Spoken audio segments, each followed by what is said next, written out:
Check, check. All right. Got that. And what is going on here? No. Excuse me. All right, here we go. What's up, y'all? This is Patrick Ryan, and this is the Join the Rivalry podcast. Today I am joined, as usually, by Jimmy Bones. Hello. He's representing Team Mystic. Our Team Valor compadre is not with us today. Vince, he's... Oh, wait. Just says he hopped on Skype. Maybe he's going to make it. I'm not expecting him to, so we're going to go ahead and go on. Anyway, this is the 9th episode of the Join the Rivalry podcast. We missed last week, so it's been a little while. What you been up to, Jimmy? Well, I'm trying to get everything together from a mortgage and all that, and that's given me fits. Going through the federal FHA loan process is a huge headache, but everything's coming along nice and slow. My younger son, Aiden, broke his collarbone yesterday. Oh, wow. Again. Again? Again. Back when I first started driving, just before I moved to Denver, and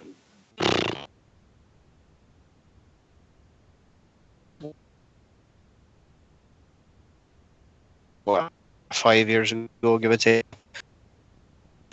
out of the shopping cart and broke it pretty good. Yesterday, he was just running down the backyard. He just stumbled or tripped on something and did Goldberg spear right into the tree in the middle of the yard and re-broke it. So I spent, time yesterday at the hospital instead of accomplishing the tidying up of my truck that I had intended to do, and my wife missed her jiu-jitsu classes, and I spent a lot more money than I had intended to as a result. But he's in high spirits. He's a tough little bugger. They gave him a couple of prescriptions, just the regular children's Motrin, and then that Tylenol with codeine in it, and he doesn't even need it, doesn't even want it. He's just sitting there playing on his 3DS. But that has occupied my waking time for the last little bit. Bought a nice new carbine a couple of days ago. I don't know how many folk that I speak to on the interwebs, particularly in one of our mutual groups, are actually fans of firearms, but it's a hobby of mine. So when I came across one that I could afford and fit all my time, I just kind of impulse bought it. I've had it for 4 days now. I still haven't shot it yet. Yeah. All right. Yeah. Sounds like an exciting week. Yeah, give or take. Yeah. I got a pleasant surprise last week. My first wife called me and told me that Caspian had the entire week off from school this week, and that she didn't have any vacation time. So it was either me come up and get him for the week, or he was going to wind up sitting in daycare all week. And I was like, well, that's stupid for him to sit in daycare all week. I'll come up and get him. I wasn't able to go get him, so my mother and my aunt drove up to Memphis and stayed the night and picked him up. And if you hear the sound of a small child talking in the background right now, that's him. My quote studio is also my bedroom, which is also where the Xbox is, and he's back there playing Battlefront with my brother Buck. Buck. Well, that's a manly name right there. Buck, yeah, it is.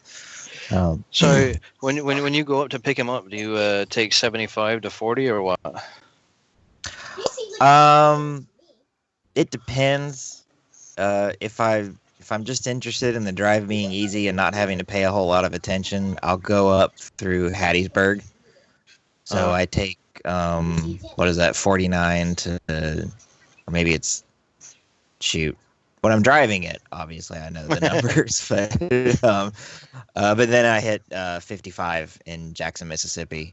But Right. that's actually about 30 to 45 minutes longer than if I just go up through Alabama. But if I take that route, I'm on a lot of back roads. I don't always have cell phone reception, and I've got to pay way more attention to what I'm doing because it's not just hop on the highway and be there for. Well, I presume if you're going up through Alabama, you're taking what, 59 up to 24 or something. That sounds right. Maybe. Well, okay. Well, do you come out just west of Chattanooga, and then go west and hit 40 from Nashville?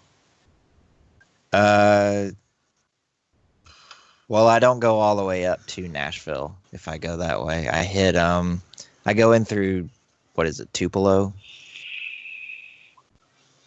Because I want to say I cut over toward Memphis, just south of Birmingham, I think.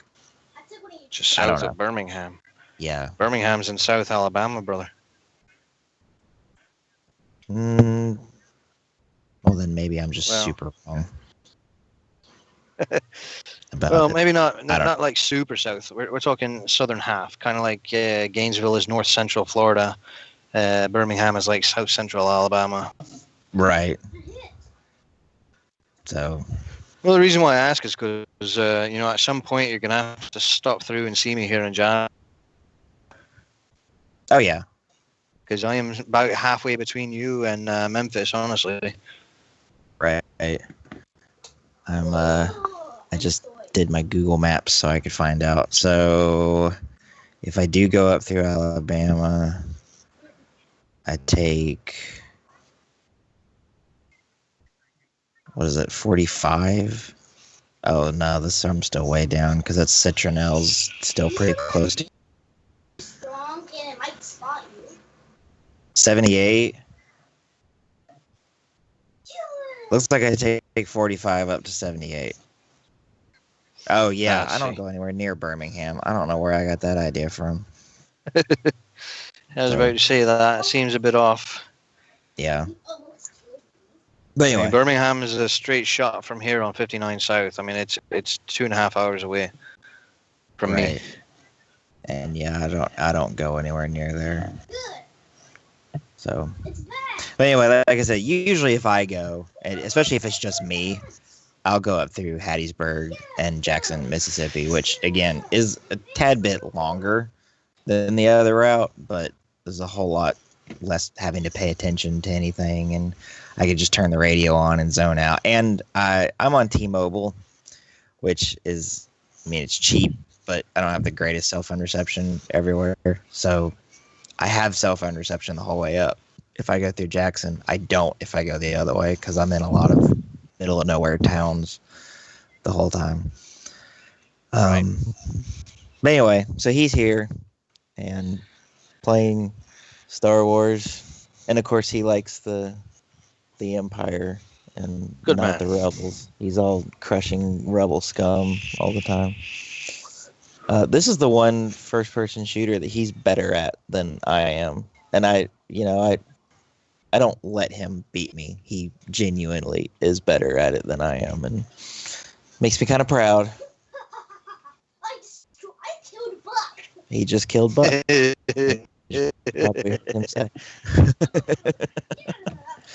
Yeah, my kids are more into Minecraft than they are into direct oppositional style competition gaming. Yeah. He likes Minecraft. I've got it for 360, Xbox One, and PC. He won't sit down and play it on PC. It's the whole mouse and keyboard. He's just not into that. But he'll play Minecraft on Xbox One for hours, and I'll plop down in a game with him. And I guess I just need a little bit more direction than the game gives me because I sit down and I'm like, I'm just lost. I don't know where to begin. I don't know what to do. He has no problem with it though. He loves it. Well, sandbox gaming is fun, but I prefer there be some structure to it. Like I'll play Fallout 4 for days on end, and I'll be doing nothing but building my my settlements and what have you. Mm-hmm. That's all I'll do. Yeah, even I haven't played Fallout 4, but I played Skyrim for about 2 or 3 hours before I just was like, I know the game, there's plenty to do. I just don't know what I'm doing matters and what's just me running around doing nothing. So drives me nuts. So the haven't played a whole ton of Pokemon Go lately, but they did just release an update. And if you've been following Pokemon Go and the Niantic's blog at all, you'll know that they're adjusting how training your own gyms happens. I as the game, and this is kind of I guess a problem. I don't know if problem's the right word, but a situation that arises in games. The longer that they're out there in the wild, the more powerful the people who have been there from the beginning get, and the new people who come in find themselves overwhelmed and at a huge disadvantage just simply because they haven't been there around there long enough. So to try and help remedy that, what they've done is before, when you trained your own team's gym, you can only bring one Pokemon at a time, which really meant it would take forever to train some gyms that were, level 4, 5, 6, or above. Because normally your one Pokemon's only strong enough to get through the first 2, maybe 3, if you're fortunate enough. So they've made it so you can bring 6 Pokemon in at a time instead of just one. So now it plays out a lot more like fighting an enemy gym. They've also made it so that if you go into a friendly gym to train, and the Pokemon that are in there are significantly more powerful than the Pokemon that you have in your party, it will adjust their power down. There's a mode like that in Pokemon Stadium, and I'm not sure if it's in all versions of Pokemon Stadium or just some of them, but you go into a fight and it just makes every Pokemon in the fight level 50. So whether Well, you it's not go into the just stadium like that. They have that in some of the battle resorts in the actual handhelds too. do they? Depending on what mode you're in. Yeah. Okay. Well, that's something I haven't messed a whole lot with. Even though I tell myself every game I'm going to, I never get around to it. But yeah, so that's interesting. I just got that update right before we went live, so I haven't gotten to try it out for myself. But my little sister was out, and she said she got it, and she was using it, and she seems to like it. She's quite a bit weaker trainer than I am. I'm a 20. I'm either a 22 or a 23, and I think she's 11 or 12. So it probably benefits her a whole lot more than it benefits somebody like me. But well, I don't know. I mean, doesn't that kind of defeat the purpose of getting more powerful to begin with if they're just going to equalize everybody? I mean, we're talking Pokemon socialism here, really. Well, I mean, if they were doing that for fighting opposing gyms, yeah, I think it would be a much bigger deal than this. But I see where you're coming from. Now, let's go back for just a minute when it comes to the talking about training in our own gyms for a moment. For those of us who are filthy casuals, what exactly is the purpose of fighting your own gyms? So when so you've got X number of slots that are available to put Pokemon in the gym. So, right. And I want to say you can put one more Pokemon in the gym than the gym's level is. So if the gym is a level 3, it'll hold 4 Pokemon. If it's a level 5, it'll hold 6 Pokemon, and so on. So if you get to a gym and it's a level 5, but there's already 6 Pokemon in it, you can train the gym and make it stronger and level it up to a level 6, and now there's a free slot for you to stick your Pokemon in. Okay, I'm looking at a gym right now that's level 6, and it can only hold 6 Pokemon. Okay. So I've noticed something similar to what you're saying. I think what happens is level 1 gyms only have 2 slots. Level 2 gyms also only have 2 slots. Okay, and then that every must level be past that. That's my guess. I haven't actually done an in-depth study, but okay. Well, and I also know that simply adding a Pokemon to a gym can increase its the points. They're not called experience points. prestige. That's it, the prestige points. Because like I'll go to a gym, I'll take the gym over and put a Pokemon in it, and it'll be a level 1. But then as soon as my wife throws her Pokemon in it, it jumps up to a level 3. And we didn't even fight it. She just simply added her Pokemon to it. So, which is nice because then we can put a Pokemon of Caspian's in there without having to train it too hard. Right. But you, of course, can sit there and train a gym without adding Pokemon to it. You could bring the gym up to level 10, and there'd only be 3 in it. Right. Well, I'm not really a big fan of the prestige system for the gyms, honestly, because, I went into town yesterday, the day before, and I stopped by the town hall and decided, what the hell, I've got a bunch of guys, and their first monster is only a 300 CP Magneton.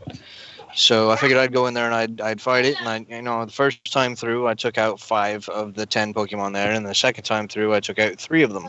The problem is that every time I hit him, it's only losing a certain number of prestige points, and the guys that I beat the first time, except for the Magneton, were still there, and I had to knock them out again and again and again and again and again. So Yeah. I'm sitting there thinking, well, I mean, you got this big gym, and it's a Valor gym. Valor dominates this area mostly, and I'm just thinking, I beat the brakes off of half of these Pokemon. Why aren't more of them getting knocked out? It just seems it's frustrating when I can sit there and spend an hour not actually accomplishing anything. Yeah. And that has certainly kept me from going in and fighting some gyms. I'll pass by a gym and I'll be like, oh, it's a level 10. I'm by myself, or even if I've just got 1 or 2 other people with me that are on my team, I could sit here for 30, 45 minutes, maybe even an hour, and maybe knock 2 of those Pokemon out of the thing. And it does seem like it would make more sense if you could, like, every Pokemon you beat maybe was just knocked out, or maybe every time you beat at least 1 Pokemon, that the bottom Pokemon would get kicked out regardless. Something like that. I don't know. It can get frustrating. Like you're banging your head against the wall and not actually doing anything. Right. Question. We have a level cap, yeah? Isn't it like level 40? I want to maybe. I don't know. Let me see. I could have swore there was a level cap, and the question is when they release the next Pokédex, are they going to increase the cap? In May, are we going to end up going and seeing like level, 3,000 CP Tyrannitars all of a sudden? Right. Let's see. Pokemon Go player hits level cap. This is an article on GameSpot. I know that it is level well. 40. Yeah, it is level 40. Oh wow. Yeah, the follow up to that article said that he actually closed his account afterwards because he was using hacks to actually do it. Oh yeah, that makes sense because I would find it hard to believe that somebody reached level 40, especially as this article says it was last updated on July 27th, 2016, which means this person hit the level cap pretty quick. Yeah, it was about a week, I think it was. Yeah, that's nuts. No, it's not impossible. It just requires dedication and a very, very localized section that has 100 Pokestops and a high frequency of Pokemon itself, Right. And then the occasional lucky egg here and again. I did read an article about a guy who he set out to prove that you could, without cheating, get 1 million XP in Pokemon Go in a single day. And he even attempted to contact Niantic to let them know he was going to be doing this. And he had, where he lived, there was like a path that he could walk that had Pokestops on it, and he was using lucky eggs and incenses and all kinds of other stuff. And by the time he had gotten to 600,000 XP, his account had been suspended for a period of 24 hours because the servers, whatever they used to automate looking for cheaters, just assumed that the only way he could be making that much experience at once was by cheating. So he wasn't able to actually get his million XP in the 24-hour period, but only because Niantic locked him out of his account, not because he wouldn't have been able to do it. He probably, the way he was going, it looked like he was going to make it. So there are certainly ways to, without cheating, grow that quickly. If you're willing to put in the time and effort, and I'm assuming money. He would have had to have bought lucky eggs, with cash, I'm guessing. No, I got one or two from Pokestops.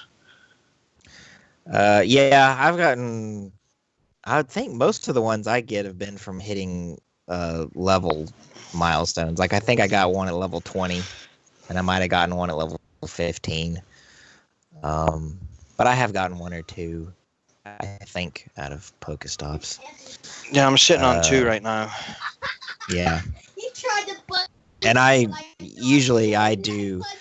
wait, a couple weeks until I've got just a ton of Pidgeys and Rattatas and Caterpies. And okay, I've got a bunch of these things. I'm going to use a lucky egg, and I'll just sit there and evolve them and spend the whole half hour doing that. It'd be nice. It'd be nice if when you evolved, you got some Stardust from it. Yeah. Stardust seems to be the one thing that keeps me from just, going nuts with growing my Pokemon. I don't have any problem getting candies. I don't have, especially now that they've got the buddy system, I can just go for a walk. And, depending on which Pokemon I've made my buddy, I can pick up a couple candies and a walk around the neighborhood. Speaking of that, they also said in this update, and I don't know to what extent this happens, but you apparently now get bonuses for catching repeat Pokemon. I don't know what those bonuses are. I'm not sure if it's you get extra experience points if you've caught 50 Pidgeys, or if it's extra Stardust or candy or what. But you're not going to just get your base. Here's 3 candy. Here's the 500 Stardust or whatever you get. 500, I wish. Yeah, I realize it's not 500, but anyway, so I think they're seeing that their player numbers are dropping, and it's because, I mean, I know I'm at a point now where even though my Pokedex is only about half full, I'm just doing the same thing over and over and over again every time I get in there, and the reward is diminishing. It now takes me 2 or 3 weeks to grow the amount that it used to take me a day and a half to grow, and it's just not rewarding anymore. And I think they're really working on trying to solve that problem to keep people coming back. It's not just that, I'm holding spaces in my Pokemon inventory for like level 550, 600 EVs. Because I know that I want to have a handful as soon as the next Pokedex comes out to maybe get an Espeon and an Umbreon straight away. Right. And I want to say the rumors were that Gen 2 was being added. May. I can't remember if that was it May? Okay. Yeah. Because something was supposed to be happening before Christmas. Maybe that's trading. Yeah, I think it's supposed to be November or something. Yeah. Let's see. This is according to. Nope, there's actually nothing in this article. It's just a stupid headline. Clickbait, and I fell for it. Boo. We don't like clickbait here. No, do not. No. So that's what's on the horizon. My wife still plays the crap out of this game. plays it way more than I do. Not like she used to. She used to. She'd call me when she's leaving work. I'd go, okay, so she's gonna be home in 30 minutes, and then it'd be 45 minutes later, and I'd have to call her. Hey, where are you? Oh, I'm down by the water catching Magikarp. Oh, okay. Well, tell her to save me some. I've only got 59 candies. I don't remember if she actually did it or not. She has enough candy to get a Gyarados. I don't know if she actually evolved it yet, because I think she's waiting to use a lucky egg to get the bonus XP out of it. I am getting close. I'm like in the 340s with my candy, but I made Magikarp my buddy. So he's mine too, but I don't walk anywhere near as much as some people do. Right. All of my movement is just way too fast. I will boot it up every time I stop, and like if I'm walking into a truck stop to use the restroom or something and back. So I get maybe a half a kilometer a day, give or take. Yeah. There's a restaurant here that is a Pokestop, and so we'll go and we'll sit there just with our phones open and just every 5 minutes run the Pokestop. We're not really paying attention to the game. But the GPS signal in there is really bad. So your guy is darting all over the parking lot, and it's counting that as you walking. And I'll get 2 or 3 Magikarp candy just sitting there eating dinner. It's pretty good. I like doing that in some places. There's places in like Mississippi and Oklahoma where I just cannot seem to read the GPS data, so it just back and forth all day. So I'll plug my phone in and turn the sound off and just have my guy, running laps around the truck stop while I'm asleep. Right. So, that's about all I got for Pokemon Go. Have there been any? You follow this more than I do, I think. Have there been any more like announcements for the Pokemon Sun and Moon?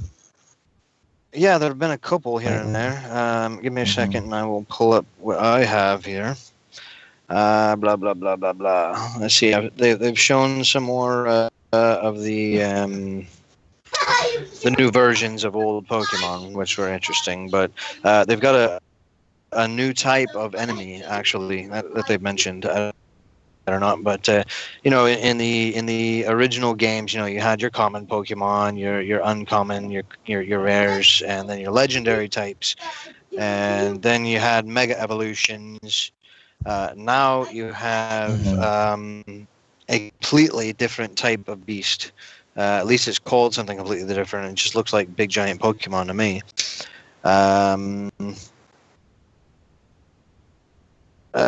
What do they call it? Well, I don't remember what it's called, but Ultra Beast. That's what it is. Ultra Beast. Okay. So you went from Mega to Ultra, and they've shown the second evolution for the starters now. And the owl one that they have, the grass one, looks like a little emo wannabe. He's got the little leafy hair that comes in front of his eyes, and he only has one eye visible, and he kind of does his little hair flip thing. And the water type looks like I don't know, RuPaul. This girly thing with a nose and a dress, basically. The only one that actually looks like it might end up interesting is the little red fire cat. I'm not particularly stoked on the new starters, honestly. I'm actually more interested in seeing some of the new versions of the old ones more than anything else, which is it's peculiar because I'm actually not really a fan of the original Pokédex, except in certain cases, like my favorites from back in the day, the Sandshrew, Sandslash, etc. Right. But they have several different new mechanics in the new game coming in. Aside from a new monster type, the Ultra Beast, and the new attack types. I don't know what they're called, alpha moves or something.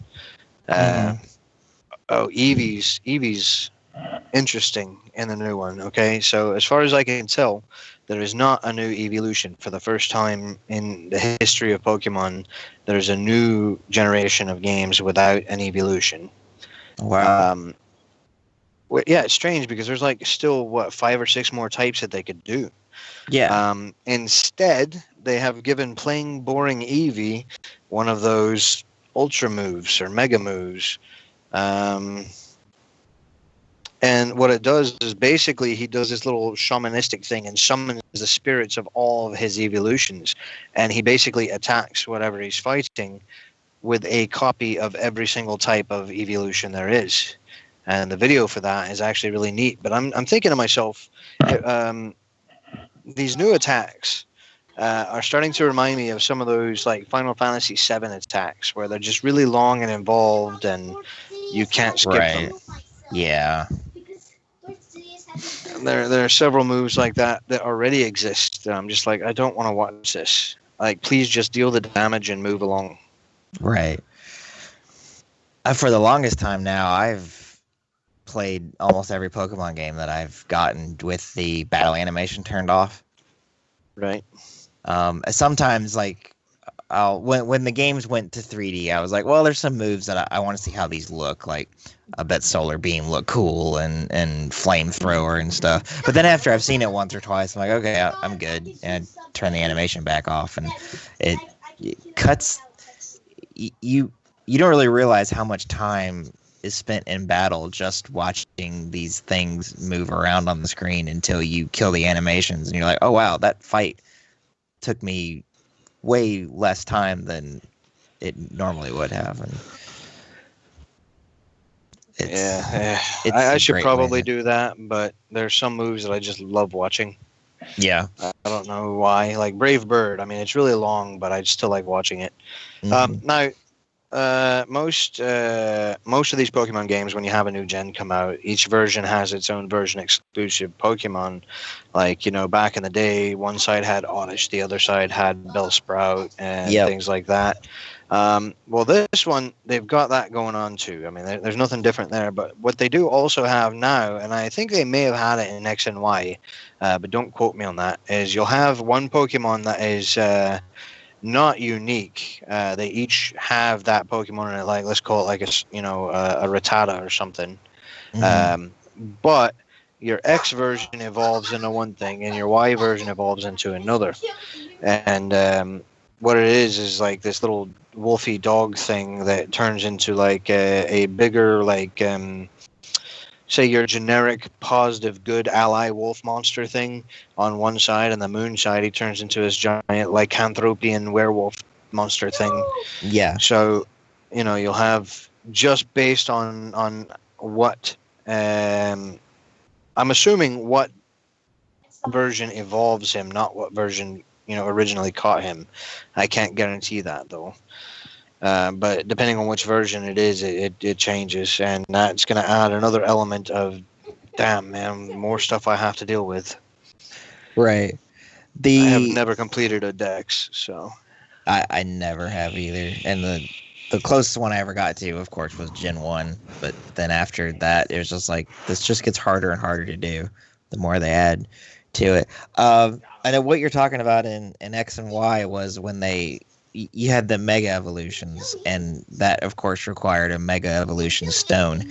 The only two that I can think of are Charizard. There was Evolution Stone X and Evolution Stone Y, and they both Mega Evolutioned him differently. Right, and I want to say Mewtwo. Yes, Mewtwo got turned into his like a super psychic and then a psychic fighting type, and the Charizard, one side was just plain fire flying, and the other side was dragon and fire. But now the difference there is both of those stones can actually be found in both games. Okay. I'm talking specifically about actual permanent evolution. Oh.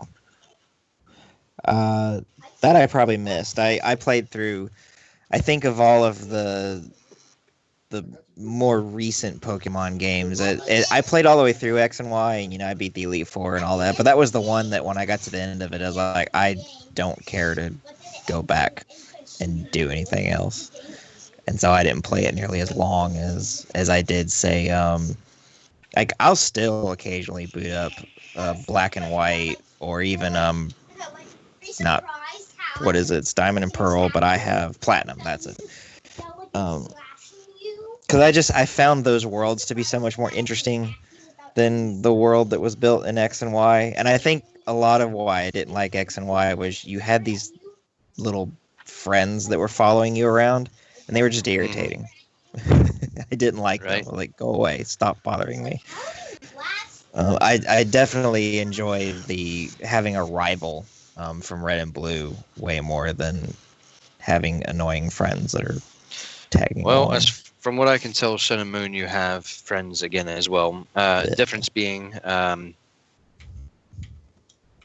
there's a lot more customization in Sun and Moon. They've demonstrated that while you are still a 10-year-old kid, regardless of what you do, you get to choose gender, you get to choose clothing, you get to choose hair options, all that nonsense. Mm-hmm. So there's a lot more vanity stuff in there. So I'm just waiting to see if I can get my normal bald guy with a mustache.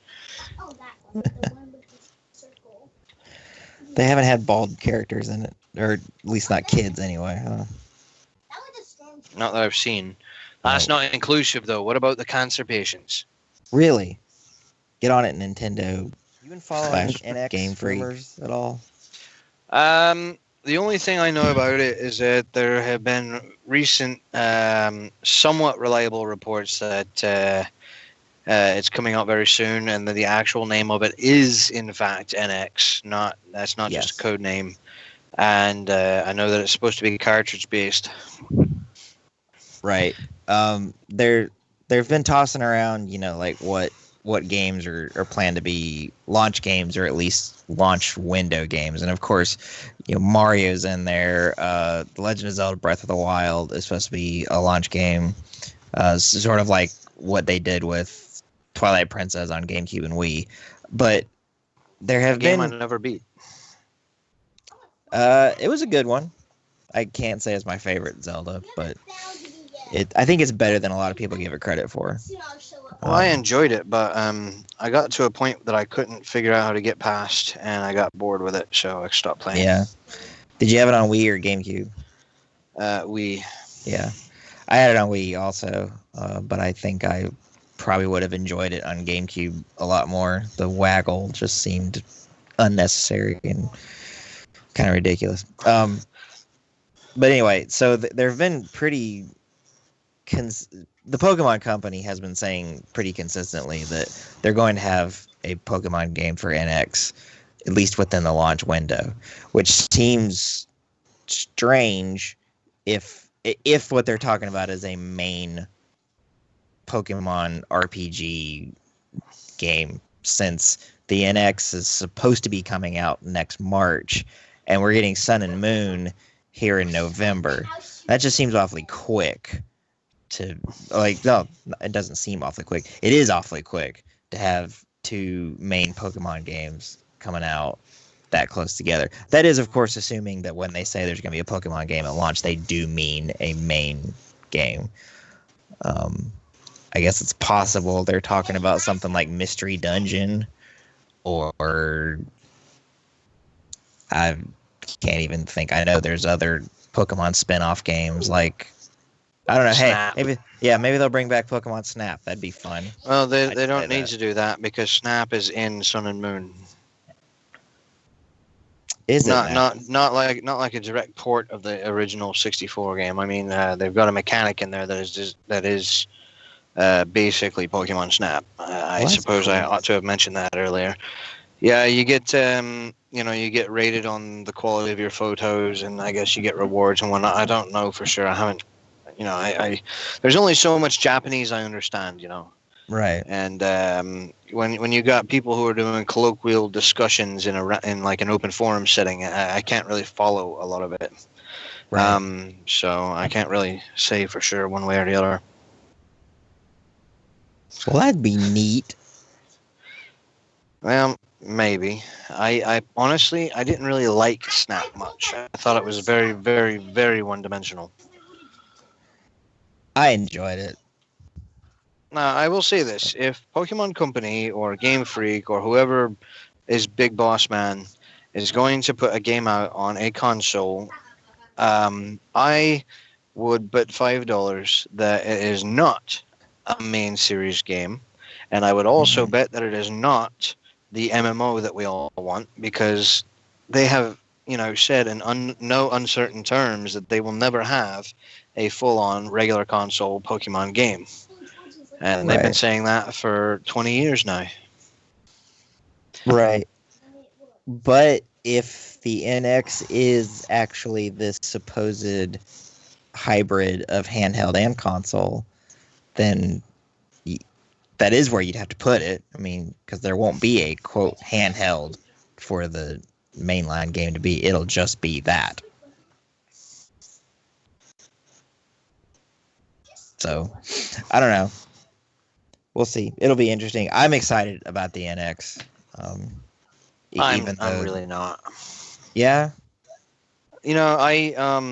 Nintendo had me with the GameCube. I loved the GameCube, despite its lacking certain accoutrements that I would have enjoyed and appreciated. Some of my favorite games Nintendo's ever put out have been GameCube games. I loved Double Dash. I loved the Baldur's Gate games that they had out on it, Beautiful Joe, things of that nature. Mhm. That was an incredibly hard game, by the way. Beautiful Yes, it Joe. was. Then they went to their next system, and that was Wii. Yeah. Yeah. It just seems like they went from creating for gamers, and they were trying to basically just pull in the casuals with all their party games and whatnot. Now, don't get me wrong. I don't think that's a problem. I mean, everybody's got their niche for gaming. Everybody's got their niche for customer bases and whatnot. But it just didn't suit me, right? Right. So, I stopped. I didn't want to sit there and play Mario Party 307. I didn't want to play, Wii Sports 17. And I didn't want to try to play certain games using the motions. Unless I'm doing full on VR, there's no reason for me to be playing Resident Evil, waggling a gun around from a third person over the shoulder game. Yeah. It just didn't make a lot of sense to me, and it just they lost me as a permanent customer. And then the next one that come out, the Wii U, I never even bought one. I considered it several times, but I never bought one. The one that I have in my house right now belongs to my brother, and I've bought 2 games for it. One was Splatoon, which bored me to tears after about an hour.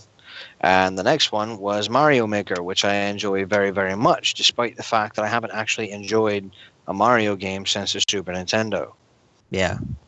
But, Nintendo it's really hit or miss for me. Now, their systems and their game choices are ideal for my kids. I have no problem with them playing Nintendo games because I don't have the expectation that it's going to be, God of War or Grand Theft Auto with, murders and hookers and all that nonsense everywhere. Right. I'm thinking, okay, fat guy stomping on turtles and mushrooms. So, I mean, Nintendo has their place, but they are not for me. I have been basically an Xbox fanboy since the introduction of achievements and gamerscore. Yeah. And that, honestly, that's primarily it right there. The only reason why I keep getting each Xbox is because of 2 things. One, I like the controller better, and 2, because I have a persistent score that goes from system to system. And I know it's nothing, and it doesn't really matter that much, but it's just something that hooks me. Right. I agree with a lot of what you're saying. I have, I had a Wii. In fact, the Wii was the very first Nintendo console I ever had, other than the NES, that ever broke. My NES has that problem that most NESs have, where the connection to the cartridge in the system is just not that great anymore, and to the point where it almost doesn't work at all. But my Wii's disk drive failed. Weirdly enough, about a week and a half before the Wii U came out, And I was just like, well, I was planning on getting a Wii U anyway, and it plays Wii games, so I'm Does fine. it? Not that, yeah. So, so I've got a Wii U, and it's while I do agree that they don't quite have the magic that they had back on the Super Nintendo or the N64, or the GameCube days. All the game, if I pick up one of these consoles, or rather controller, because you don't pick up a console, to play a game, even though I've Well, got an if it's a Xbox you. 360. Well, right. I've got an Xbox 360. I've got an Xbox One. I've got a PS3 and a PS4. If I'm going to pick up any of them and play a game, I'm usually picking up my Wii U. I like Donkey Kong Country, Tropical Freeze. I like Mario Maker. Mario Kart 8 is fantastic. I like the Smash Brothers on it. I've got, your Halo and Sunset Overdrive for Xbox One, and I enjoy all those games. But if I'm ever like, I just have a bunch of time on my hands, and I'm like, hey, what am I gonna play? I'm usually picking up a Wii U game, and I know it's not for everybody. Obviously not. They only sold like 13 million of the things, and they're already moving on to compared to and the thing that, and not that I want to get into talking about the console war, but I've got a PS4. I don't understand why that thing is kicking Microsoft's butt so much. There's nothing to do on it. I'm sorry, Yeah, there well, just isn't. the Xbox was designed from the ground up to be, a central mediatainment center. Mm-hmm. I don't know how well they pull it off because mine sits in my Freightliner and does nothing but play my games or play my USB drive with my TV shows on it. But Yeah. I call me old-fashioned if you like, but I long for the old school days of Genesis versus SNES, and eventually versus PS1. You might be. Yeah. I miss those days. It just seemed purer and less. I mean, it was just as polarizing, no doubt. And most households only ever had just one of the consoles. Right. And you were either for Sonic or you were for Mario. And I mean, it got so heated and full of spite that it was literally like Trump versus Clinton. Yeah. You're either Mario or Sonic, Mm-hmm. And I miss those days. And while everyone else was Mario and Sonic, I'm like, well, I'm for Era the Acrobat or Vector Man. How's that? Bubsy, the Bobcat. Oh I don't yeah. know if you played that one. Well, you bring that up, and it is weird how you're way more likely to run into households that have more than one console today than you were back then. But today, you've got less of a reason to own more than one of these things because, Assassin's Creed is going to come out on almost everything, and Madden's going to come out on almost everything. And it's really just your Halo, your Gears of War, your Uncharted's, your Infamous. Those are the things that are going to be exclusive to one system or another. And then, of course, you've got the Call of Duty expansion packs will come out, like 3 or 4 weeks early on one or the other. I guess this generation it's PlayStation. Last generation it was Xbox. But the other people are going to get it eventually. Even the Tomb Raider game that came out last year, it was supposed to be a Microsoft exclusive, but then we discovered like a month after it came out for Xbox One, it's like, well, it's only exclusive to Xbox One for a year. It's coming out on PS4 next year, and sure enough, it did. It's out now. So you don't get really the only place that you're going to find exclusives that are probably never coming to anything else is on a Nintendo console, and that's because Nintendo's probably the probably the developer that made the game because no one else is making games for their. Well, nobody stuff. wants to. Everybody knows they're not going to sell anything. Yeah, And that's the thing, man. Few exceptions. Back in the old days, back in the 16 and 32-bit days, there still was some cross-console, releases. I mean, but they were mostly like big-budget movie knockoffs, like your Batmans, your Power Rangers, the game. But there were some other games that did go across them all. Your Mortal Kombat was ported to all of the systems except the most obscure of systems that never took off, and Clay Fighter. I mean, come on, that was awesome on every I system. loved that game. They're making another one. Oh, are they really? That makes me so happy. As long as they do it right, that is. Yeah, well, I mean, I don't know. It may have kind of lost its appeal to me just because it was so kishy, and I've matured since then. Right. I'd probably end up getting it for nostalgia value, just kind of like I did with Killer Instinct, which is funny because I've never liked Killer Instinct either. Yeah, I never cared for Killer Instinct when it was on the Super Nintendo or the N64, and so even though it is free to play on Xbox One, I've just never tried it. Right. They do have some fighting games that they really, really do need to revisit. Like, what is it, Universal Warrior or something, World Warrior or something like that. It was a really bad Street Fighter clone, but it had some really interesting characters. They should bring back Primal Rage. Yeah. I would love to be a dinosaur and start eating faces again. They try and bring some things back, and some of them work. I remember when I want to say it was for N64, they brought back, what was it called, Rampage? The kaiju kind of game where you eat the buildings, it just wasn't as good as it was on it. No, I mean, the original game was an arcade game that I would play before I went and watched a movie, or I would beg my mother for quarters after a movie. Right. But I never thought that it would really justify a full release of anything. They also tried remakes of like Road Rash and Test Drive and things like that. It just never really took off. Yeah. So, but either way, bringing it back around, I'm excited for the NX. I mean, it's not looking like I'm going to be able to afford to get one right when it comes out, even if it's stupid cheap. But it would have to be for me to buy it. Yeah, I think the rumor was that $299 was going to be the base model, whatever that is, and then $399 was going to be some bundle, something else. Yeah, which I'm like, okay, so what's the bundle? Because it can't be the console and a game, because that means the game's $100, and that's stupid. If it is the console hybrid that they keep saying it is, I'm thinking the bundle means that it comes with some sort of TV attachment thing.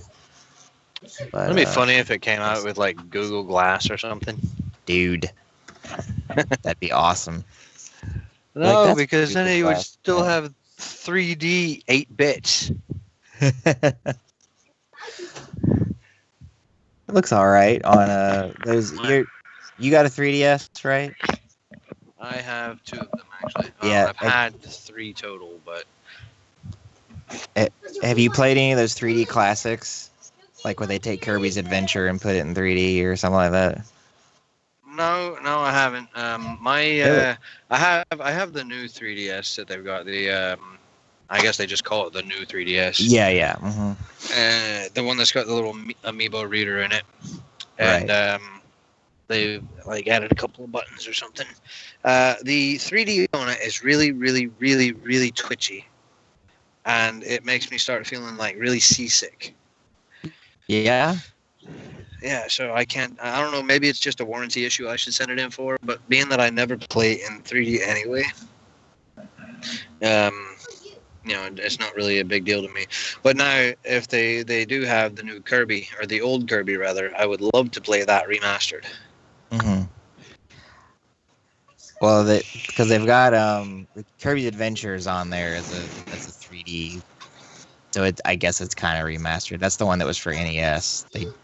I don't think they've touched any of the other Kirbys. The only one that I've ever played for an extended period was the one that came out right around the time of Mario Land 2, 6 Golden Coins, back in the old Game Boy days. Yeah. The original Kirby's Dream Land. That was a great that's game. the one. I loved it.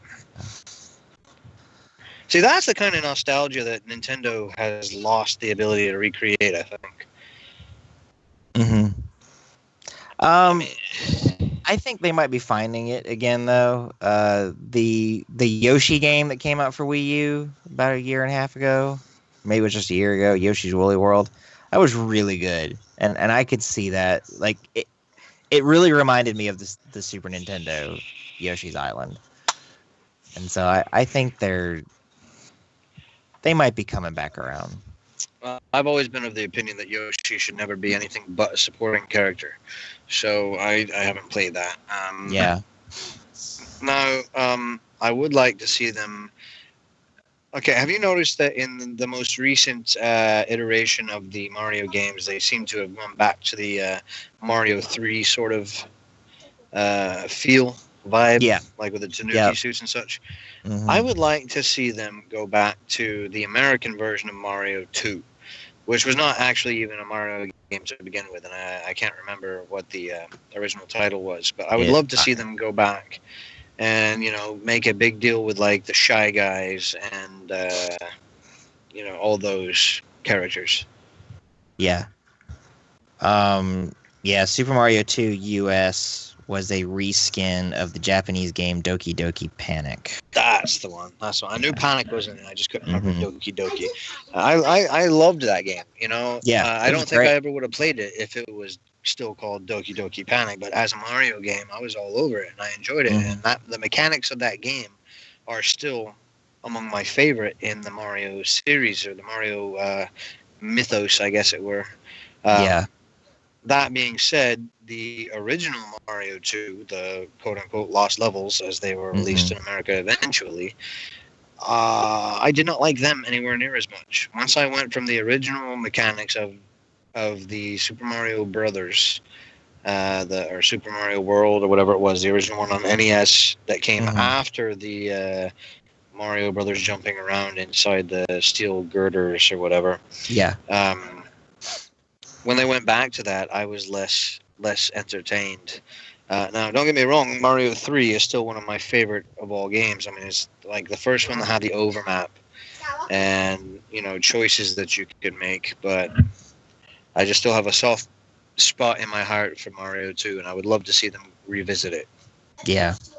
I agree, because even though they used a lot of the characters that originated in that, they you don't pick them up and throw them at each other. You still just, like, a Shy Guy in a Mario game these days is no different than a Goomba.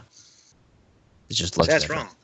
Yeah. I, you know, every time I see one, I'm like, okay, I can jump on that guy and ride him for a while. Right. And I think in some games, like well, because the Shy Guys are usually just the bad guys in the Yoshi games. I want to say some of them you can stand on and ride them, but there is no picking them up. It's, you know, of course, since you're Yoshi, you eat them and turn them into eggs and throw them at other people. So, but yeah, that would be cool if they would revisit that Super Mario 2 gameplay mechanic. Maybe they will one day.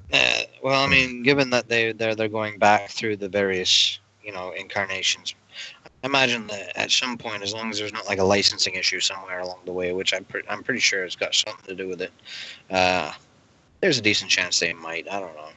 Yeah. Well, Mario 2 was the one absent from Mario Maker. Oh yeah, but you got to figure, man.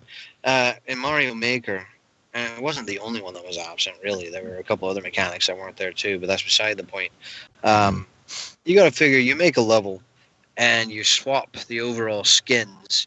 It doesn't really change the mechanic of the game. Maybe some little components here and there might behave a little bit differently, but the overall mechanic of the game is still side-scrolling, jump on stuff, bounce on stuff, you know, throw Right. fireballs at stuff. If you put the Mario 2 skin on there, that would drastically change the gameplay of the level. Right. Way beyond what the other ones would do. And that's why I assume it's not in there, because it'd just be way too different. It's a shame, though. I'd love to see it as an expansion. Yeah. I mean, but you do have some of that happening already, because the only skin that there's wall jumping is the new Super Mario skin.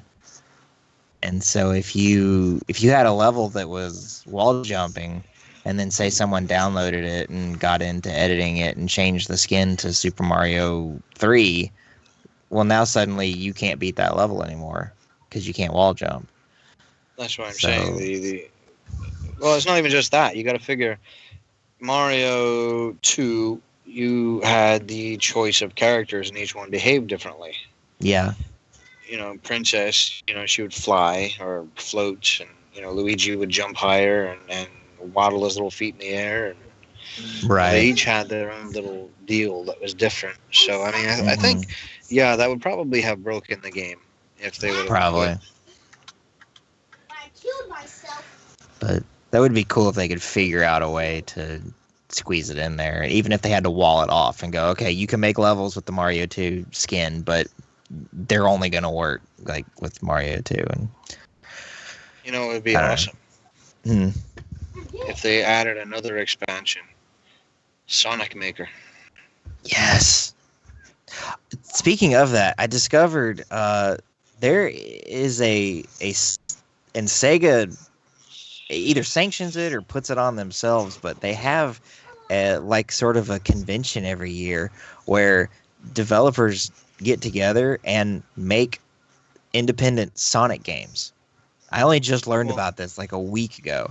I was like, what? That's crazy. And a lot of them are like just simple ROM hacks of Sonic 1 or Sonic 2 or something. But then there's others that are just full-blown, built from the ground up Sonic the Hedgehog games. And I was like, why are these things not things that Sega is just putting out into the wild? That would be amazing, especially since most of them look like they're probably better than any Sonic game that Sega themselves has released in the last 10 or 15 years. Well, let's put it this way, man. I have not enjoyed a Sonic game since Sonic and Knuckles. Mm-hmm. And even then, I was starting to get to that point where it was irritating me. But if it's not like a good side-scrolling, fast game, then it's not fun. Once you get into the 3D stuff, it just stops feeling like Sonic. And it's like, well, why don't you just use different characters? Because this just isn't right. I felt that way. Harder to play. And there's too much being stopped in the 3D versions. And yeah, that happens some in the 2D games, but not to the point of that it was in Sonic Adventure. Sometimes Sonic Adventure, you'd lose all your momentum and you'd never get it back. And it's like this is defeating the purpose of what a Sonic game is. This game might even be better as a Mario game than. No. You know what it felt like to me? It felt like a poorly executed Mega Man Legends. I never played that. I've watched people play it. That's that. Well, I mean, it's one that it doesn't age very well. Yeah. And Legends 3 or 2, whichever one it was that they stopped making, they've talked about bringing it back, but of course they're not going to. But I mean, you have Legends and the Legend of Trombone, which were both the 3D Mega Man World games. I still have my copies of like Game Pro magazine from back in the day with that game in it because I just loved the artwork for the Mega Man series, and I fully intend to dress my daughter up as Roll at some point. Not like Game Master cartoon Roll from back in the day where she had the vacuum cleaner hands, but Mega Man Legends Roll where she's kind of cute but still really badass. And you see a version of that in Marvel vs. Capcom. Mm-hmm. But yeah, it just Mega Man Legends was a 3D game that felt like an expansion of the Mega Man universe that belonged. Maybe it wasn't quite right, like a jigsaw puzzle piece that wasn't quite cut perfectly. Yeah. But it felt like it belonged. Right. Sonic Adventure did not. No, it certainly didn't. Did you ever play Sonic Generations? I may have, I may not have. I don't remember. How many extra characters does it have? Just answer that first. Well, this, technically, you remember Knuckles Chaotix for the that little 32X adapter thing for the Genesis. Vaguely. Okay, that game added some extra characters. Those characters appear in this game, but you only ever play as Sonic in Sonic Generations. So, and it was it had this weird mechanic that worked pretty well, where you would go through levels based on other Sonic games. So Sonic 1, Sonic 2, Sonic and Knuckles, and they each level had 2 acts, like in every Sonic game. The first act was a strictly 2D version of that level, and the second act was a 3D version of that level. And most of the time it worked surprisingly well. I had a lot of fun playing through that game. In fact, the Sonic game that's been announced for next year, not Sonic Mania, but the 3D Sonic, seems to be like it's being set up as a sequel to Sonic Generation, where they're going to use that, here's a 2D version of the level and here's a 3D version of the level kind of thing. Well, the first Sonic game that I absolutely just did not like was a Sonic Spinball. Oh, I liked that game. I hated that It was game. dumb, but I liked it. Well, it was like Dr. Mario. I didn't like that because it took a character that I wanted to play, a Mario game, and made it feel like Tetris. Yeah. Or something similar to it, which both games by themselves, Mario and Tetris, are eminently enjoyable. But when you start putting skins on a game like that, I expect it to have some sort of relevance to either one of those games.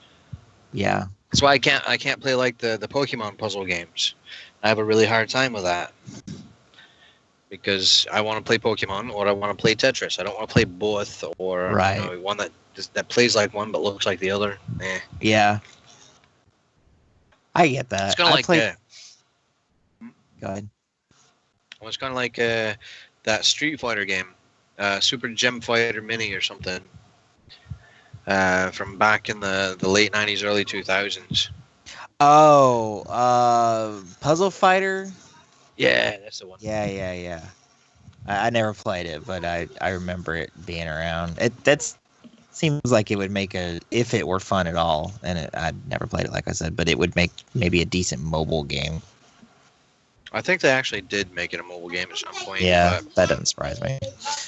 You know, I've always been a fan of Capcom's fighting games as a general rule, and I prefer their 2D fighters. So like Street Fighter 4 and 5 and whatnot, haven't been a big fan of. Right. I did like EX Plus Alpha, which was kind of a 3.5D game or a 2.5D game, but I miss the old Cell animated games. Yeah. Like, well, because Street Fighter 2 and then your Marvel versus Capcoms and stuff like that. Yeah, I prefer those games to, at least to the newer Street Fighters. Now, my favorite traditional, quote, traditional fighter, and I say that to exclude Smash Brothers because that's my favorite fighting game, but I realize it's more like a get 4 guys together and have fun on the couch kind of thing. But if I'm going to play a one-on-one fighting game, I prefer Tekken and Soul Calibur to Street Fighter or Mortal Kombat or anything like that. I think, and that's probably just because I'm better at those games. I was never very good at Street Fighter. I was never very good at Mortal Kombat. I'm really good. Yeah, I'm really good at Tekken, and I'm really good at Soul Calibur. And yeah, they're not nearly as quick. I've got more time to think about what I'm going to do and what my opponent might do and stuff like that. So, now if we're talking about the slower paced games that are still fun and requires skill and strategy, I'd probably go with Rival Schools. I don't know what that is. Are you serious? I'm very serious. Wow, I'm so sorry, brother. That's like hearing that your dog died. Oh. Rival Schools United by Fate and Rival Schools 2, and I can't remember the subtitle on that one. Imagine, if you will. Did you play EX Plus Alpha? No. Okay, did you know what I'm talking about, though? Yeah, the first 3D Street Fighter. Yeah. Okay, now imagine graphics of that era 3D graphics of that era, and imagine now how Tekken and Soul Calibur are when it comes to the arena arrangement, where you're still walking left and right, but you can jump in or jump out of the foreground and background. Okay. Now imagine adding a tag team element. Now imagine adding Street Fighter style fighting and skills. Okay. It was very, very entertaining, and the storyline made no sense, like every other fighter game ever made. Right. But it was entertaining, and it had some characters which have remained, I wouldn't say staples, but remained relevant in modern fighters, well, modern-ish fighters. Capcom versus SNK 2 had one of them in it, Kyosuke, the Okay. tall blonde guy with the white outfit that does like the little arc attacks with his feet and whatnot. And then he had one super move that had two other characters, Hinata, I believe, and Batsu, which is basically your standard Capcom Ryu clone. But it also had a couple of Street Fighter characters in it. Now imagine if you're looking at Street Fighter and you say, okay, the main character of Street Fighter is Ryu. Okay. Well, the main character of Rival Schools is Batsu. But if you want to actually look at it this way, the Rival Schools universe is actually the home universe of Sakura.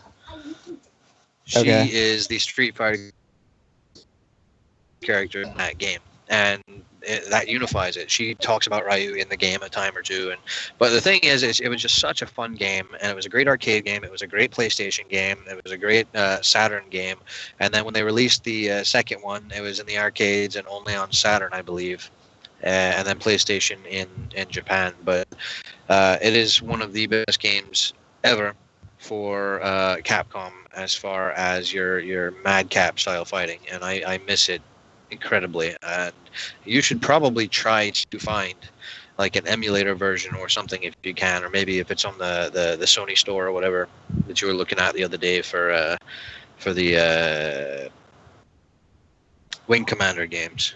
Yeah. I was talking about it. If you can find a copy of Rival Schools, I strongly encourage you to play it. It is so much fun. I'm looking at images of it on Google Images right now, and it's pretty fun. It is, yeah, it's a PlayStation 1 game, and I just discovered the other day, I did not know this, all versions of the PS3 are 100% backwards compatible with the PS1. So if I could find a PlayStation 1 copy of this, I can play it on my PS3. Good luck. I hope you have about $250. GameStop says that if they have it in stock, they sell it for $30, but it's not in stock. So it is a highly sought after game. Yeah. And you'll be lucky if you get both discs. I mean, you have your main fighting style game disc, and then you have your full-on story style disc afterwards. Yeah, I was seeing that on the Wikipedia page. There's an eBay listing here for it for $189. So you better jump on that. Yeah, no kidding. Well, one other game that you might enjoy for the PS1 if you like slow fighting. Yeah, Bushido Blade. I did like that. I played it once or twice. It was a lot of fun. It was a little bit more realistic. I mean, the matches were really fast. Because you'd get one good sword swipe in, and the match would be over. But I enjoyed it. It was really good. I think they need to remaster and remake it. Yeah. That was a Squaresoft game, right? Or at least they published it. Yeah. I think so. I remember it's one of the few games that I actually ended up making my thumbs bleed on. Yeah. Oh, yeah. Those last fights, man, they got hard. I can imagine. Well, we've been going for a little over an hour. Close to an hour and a half. Yes. And my son is starting to try and get my attention. So, of course, him and they're still playing Battlefront. Hey, who's winning? Caspian, who's winning? You haven't found out yet? Who won the last match? Yeah, who won that? You did? So apparently Caspian's better than my brother, too. So he's really good at this game. Yeah, my wife's come out and bugged me a couple of times. Yeah. All right. Well, Jimmy, where can we find you on the internet? Right now, nowhere. I'm at home. Leave me alone. There you go. You can find Vince places with Vince Chapman Writes on Facebook or something like that. I know he's got a Twitter. I don't have it up in front of me. Shame on me. You can find me at Patrick Proper on Twitter. I do the Original Gamers podcast. I don't know what we're playing right now because I wasn't on the last episode because Caspian's here. But you should check that out. That's ogcast.podbean.com. And you can find us on Twitter at Join the Rivalry. Tell your friends about us. Get them listening. Tweet at us. Ask us questions. Give us something to talk about. Because if you don't, you might wind up with another episode of us talking about Trump and Clinton for an hour. And that's your fault. It's not ours. Anyway, that's going to do it. We'll see you next episode. Have a good one.